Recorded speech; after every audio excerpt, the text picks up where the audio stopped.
Access to finances.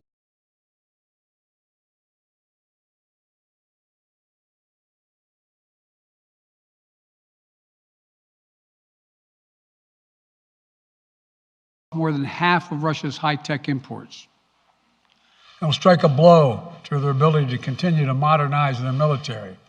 It will degrade their aerospace industry, including their space program.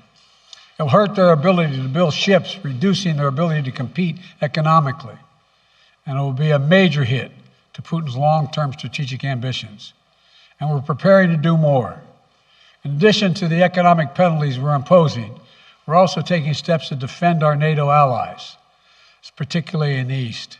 Tomorrow, NATO will convene a summit. We'll be there to bring together the leaders of 30 allied nations and close partners to affirm our solidarity and to map out the next steps we will take to further strengthen all aspects of our NATO alliance.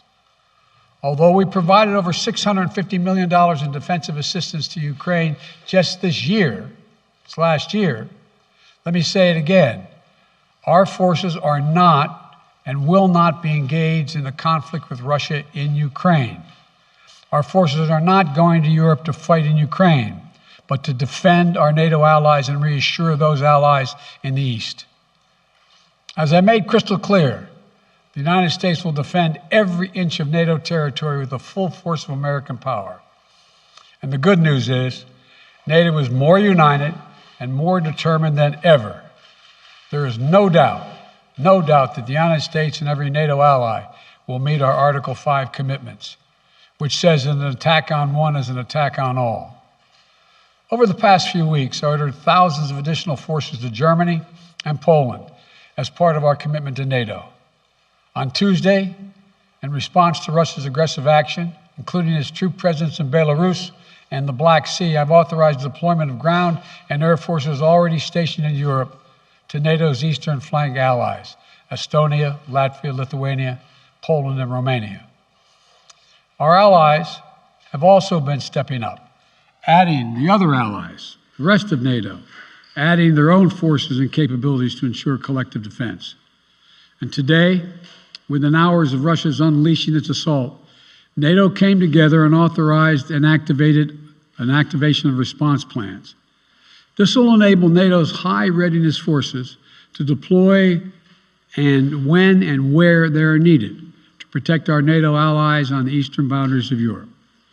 And now I'm authorizing additional U.S. force capabilities to deploy to Germany as part of NATO's response, including some of the U.S.-based forces that the Department of Defense placed on standby weeks ago. I've also spoken with Defense Secretary Austin and Chairman of the Joint Chiefs, General Milley, about preparations for additional moves should they become necessary to protect our NATO allies and support the greatest military alliance in the history of the world, NATO. As we respond, my administration is using the tools, every tool at its disposal to protect American families and businesses from rising prices at the gas pump. You know, we're taking active steps to bring down the cost, and American oil and gas companies should not exploit this moment to hike their prices to raise profits. You know, in our sanctions package, we specifically designed to allow energy payments to continue. We are closely monitoring energy supplies for any disruption. We've been coordinating with major oil producing and consuming countries toward our common interest to secure global energy supplies. We are actively working with countries around the world to elevate collective release from the strategic petroleum reserves of major energy consuming countries. And the United States will release additional barrels of oil as conditions warrant. I know this is hard and that Americans are already hurting. I will do everything in my power to limit the pain the American people are feeling at the gas pump. This is critical to me. But this aggression cannot go unanswered. If it did, the consequences for America would be much worse. America stands up to bullies. We stand up for freedom. This is who we are. Let me also repeat the warning I made last week. If Russia pursues cyber attacks against our companies, our critical infrastructure, We are prepared to respond. For months, we've been working closely with the private sector to harden our cyber defenses, sharpen our ability to respond to Russian cyber attacks as well. I spoke last night to President Zelensky of Ukraine, and I assured him that the United States, together with our allies and partners in Europe, will support the Ukrainian people as they defend their country. We'll provide humanitarian relief to ease their suffering. And in the early days of this conflict, Russia propaganda outlets will keep trying to hide the truth and claim success for its military operation against a made-up threat. But history has shown, time and again, how swift gains in territory eventually give way to grinding occupations, acts of mass civil disobedience, and strategic dead ends. The next few weeks and months will be hard on the people of Ukraine. Putin has unleashed a great pain on them, but the Ukrainian people have known 30 years of independence. They have repeatedly shown that they will not tolerate anyone who tries to take their country backwards. This is a dangerous moment for all of Europe, for the freedom around the world. Putin has committed an assault on the very principles that uphold the global peace. But now, the entire world sees clearly what Putin and his Kremlin allies are really all about. This was never about a genuine security concerns on their part. It was always about naked aggression, about Putin's desire for empire by any means necessary, by bullying Russia's neighbors through coercion and corruption, by changing borders by force, and ultimately by choosing a war without a cause. Putin's actions betray his sinister vision for the future of our world, one where nations take what they want by force. But it is a vision that the United States and freedom-loving nations everywhere will oppose with every tool of our considerable power. The United States and our allies and partners will emerge from this stronger, more united, more determined, and more purposeful. And Putin's aggression against Ukraine will end up costing Russia dearly, economically and strategically. We will make sure of that. Putin will be a pariah on the international stage. Any nation that countenances Russia's naked aggression against Ukraine will be stained by association. When the history of this era is written, Putin's choice to make a totally unjustifiable war on Ukraine will have left Russia weaker and the rest of the world stronger. Liberty, democracy, human dignity, these are the forces far more powerful than fear and oppression. They cannot be extinguished by tyrants like Putin and his armies.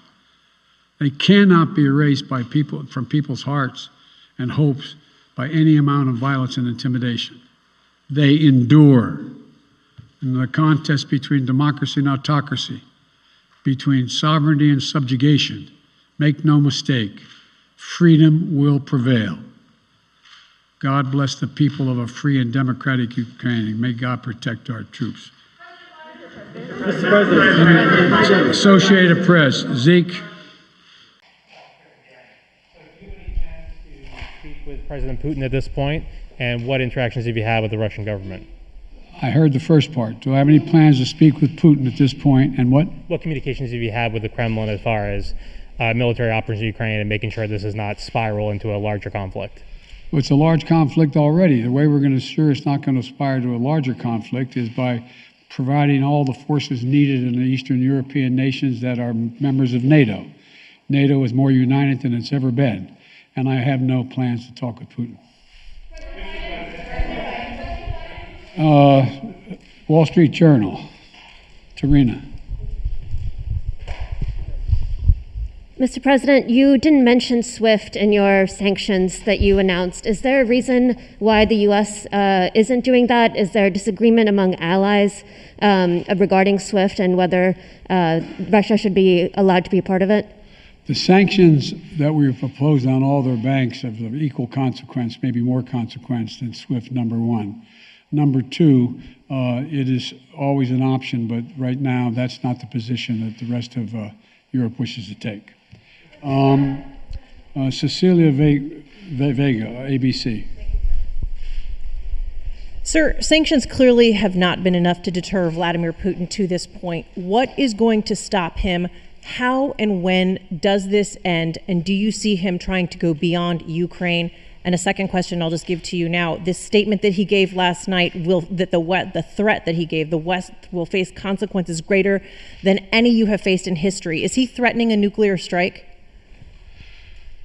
I have no idea what he's threatening. I know what he has done, number one. And number two, no one expected the sanctions to prevent anything from happening.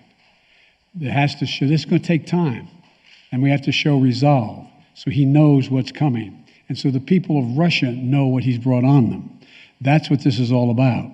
This is going to take time. It's not going to occur, he's going to say, oh my God, these sanctions are coming, I'm going to stand down.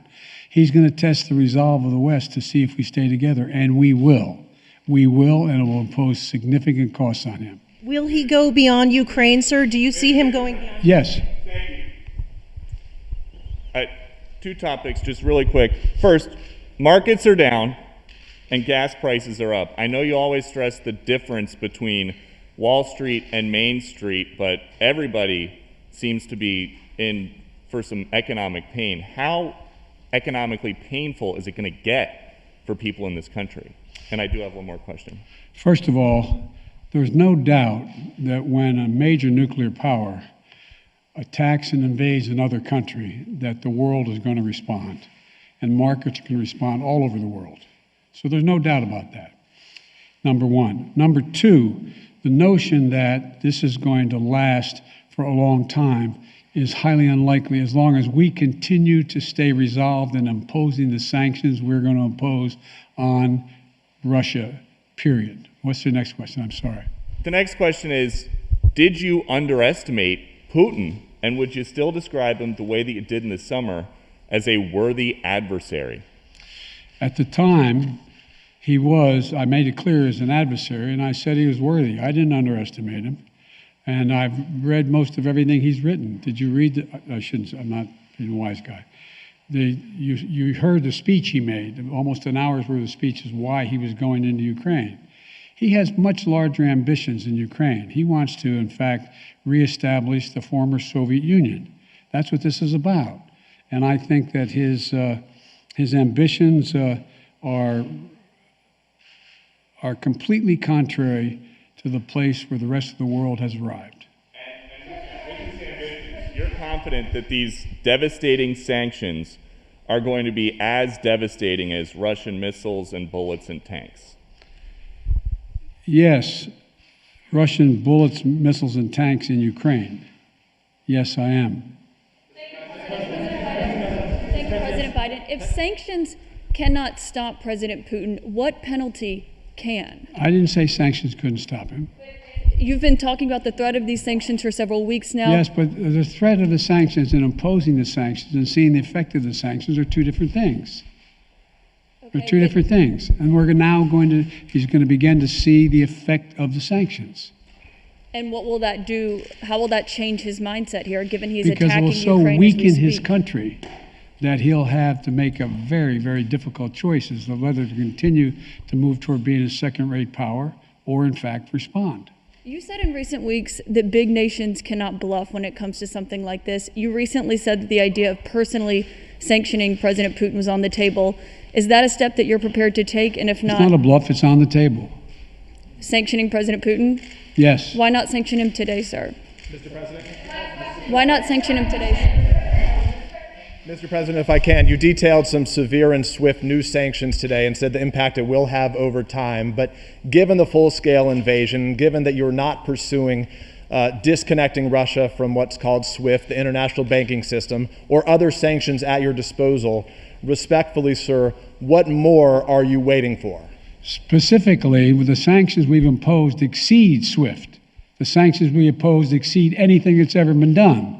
The sanctions we imposed have generated 2/3 of the world joining us. They are profound sanctions. Let's have a conversation in another month or so to see if they're working. Yes. Can I ask you about Zelensky? Sir, you spoke to Vladimir Zelensky yesterday, sir. What's the risk that we are watching the beginning of another Cold War, and is there now a complete rupture in U.S. and Russian relations? There is a complete rupture right now in U.S.-Russian relations if they continue on this path that they're on. And in terms of a Cold War, that depends. You have the vast majority of the rest of the world in total opposition to what he's doing, from Asia to South America to Europe to around the world. And so it's going to be a cold day for Russia. The idea, you don't see a whole lot of people coming to his defense. And are you, if I could follow up, sir, are you urging China to help isolate Russia? Are you urging China to help isolate Russia? I'm not prepared to comment on that at the moment.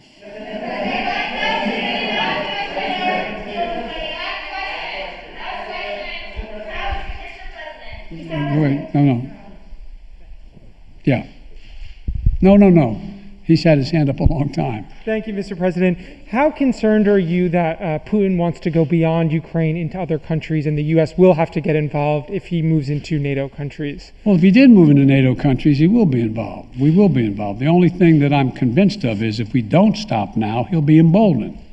If we don't move against him now with these significant sanctions, he will be emboldened. Look,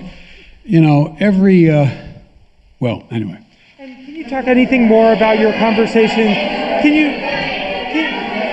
Mr. President.